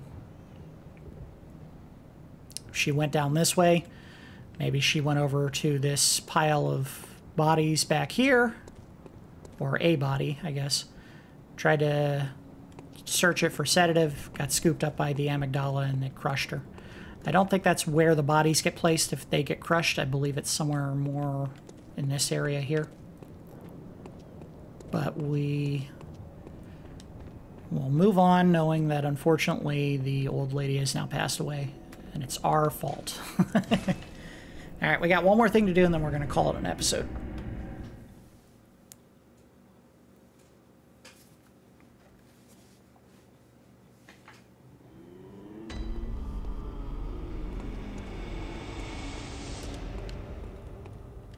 Let us go back to the Queen's Chamber.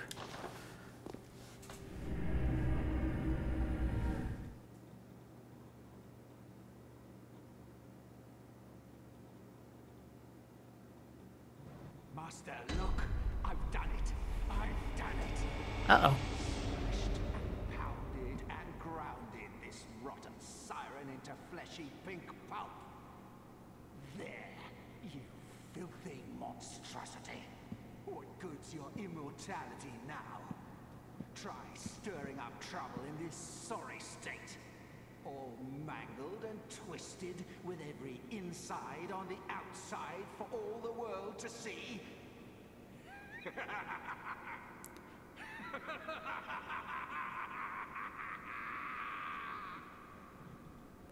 So, apparently Alfred was also a fanatic, and he turned her into a pile of pulp. Important to note, though, it has queenly flesh. And if you look at the pile there, it's still moving. So he may have done his best to try to eliminate her, but it did not take. She's still alive. Just as a big pile of goo. Let's take a look at the queenly flesh. I think that's another key item. Sure is. Queenly flesh. What remains of Annalise, Blood Queen of Cainhurst. This pinkish lump of flesh remains warm, as if cursed. All hail the undying Queen of Blood. So what that does tell us is the reason why Legarius didn't outright kill her himself and then took the crown and went outside and guarded the entrances. He knew she can't be killed.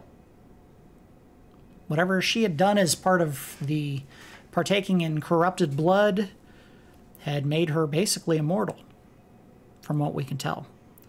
Well, let's have a chat with the viscera-strewn Alfred, now so satisfied with what he has accomplished.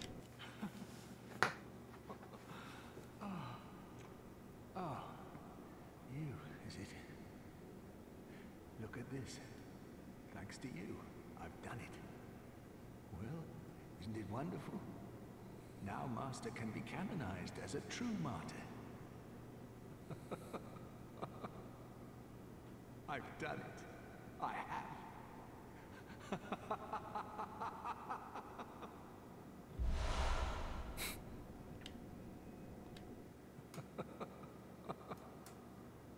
I've done it.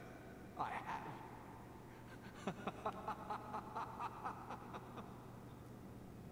And that is the end of his storyline.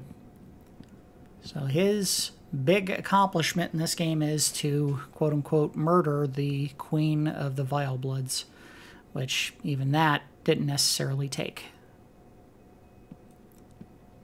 Now, if you're an especially vengeful individual, you can, in fact, fight him here. He has a tough fight, but not an insurmountable one. Honestly, I don't need to. If there's any value in that, it's because you yourself were a member of the Vilebloods and you want to fight back against the Executioners, but we're not going to do that. What we are going to do, though, is we're going to go take a look at the shop and see if there was anything cool that we can pick up with this badge that we got.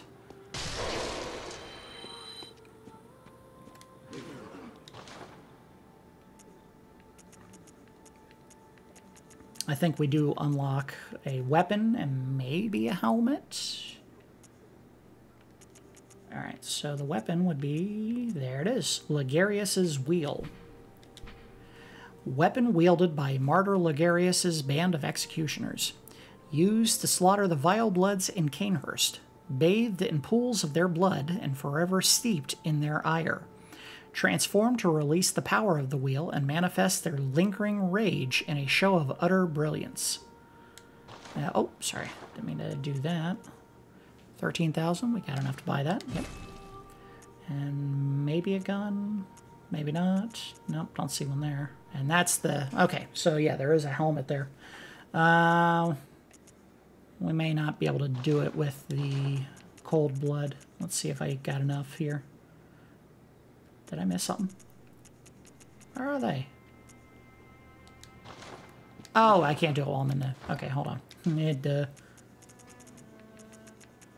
we go. I need 60,000, and let's see if we can do that with 24, 16. It's gonna be close. It depends on how many of the smaller ones I gotta use. 5,000. I didn't mean to do one, I meant to do all of them. There we go. Ooh, real close. We need one small one and we can get it. Small-ish. We'll do a 3. Oh, no. I was off. Hold on. Hold on. Let's do a cold blood. What time are we looking at? Oh my goodness. There we go. So let's go ahead and do this real quick. Purchase. Got the helmet. So now we can dress up as the executioners with their weird golden horn on top of their head. Take a look at that real quick. Gold Ardeo. The odd helmet worn by the band of executioners commanded by the Martyr Legarius. The conical gold helmet, symbol of the executioners, represents luminosity, ambition, and an unflagging resolve to face impurity, staring it down with stern, golden spirit. As the great Legarius once said, acts of goodness are not always wise, and acts of evil are not always foolish, but regardless, we shall always strive to be good. So, this is weird. I don't know how you can see through the helmet. We're going to go ahead and put on the Executioner Garb to finish this episode out. I guess technically we did side with them in this case because we told Alfred where to go, so it would be apropos to put on the Garb as we finish out the episode. I can't even use the wheel because it requires strength, skill of 12. So we'd have to buff our skill stat by 1. Anyway, I said we were going to wrap this episode up, and we're doing it at a very interesting time because I'm recording this on December 31st, 2021, and it is now 3 minutes away from the new year. So we may end up finishing this right at the end there, but let's go ahead and wrap up and talk about what we accomplished today. We went to Cainhurst Castle using the summons that we had found, I believe, in Yosefka's clinic.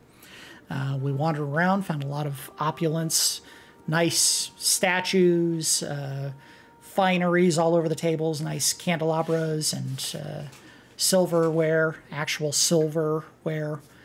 We also found a lot of servants that were busy scrubbing away, and a lot of what we would assume were the victims of the executioners who had become ghosts, and they had their eyes wrapped as though they were executed, as the name of the executioners would suggest they do. We also found a lot of blood ticks sitting outside, which looked humanoid, so it's potentially a sign that the blood dregs that they were eating were transforming into large bug-like creatures.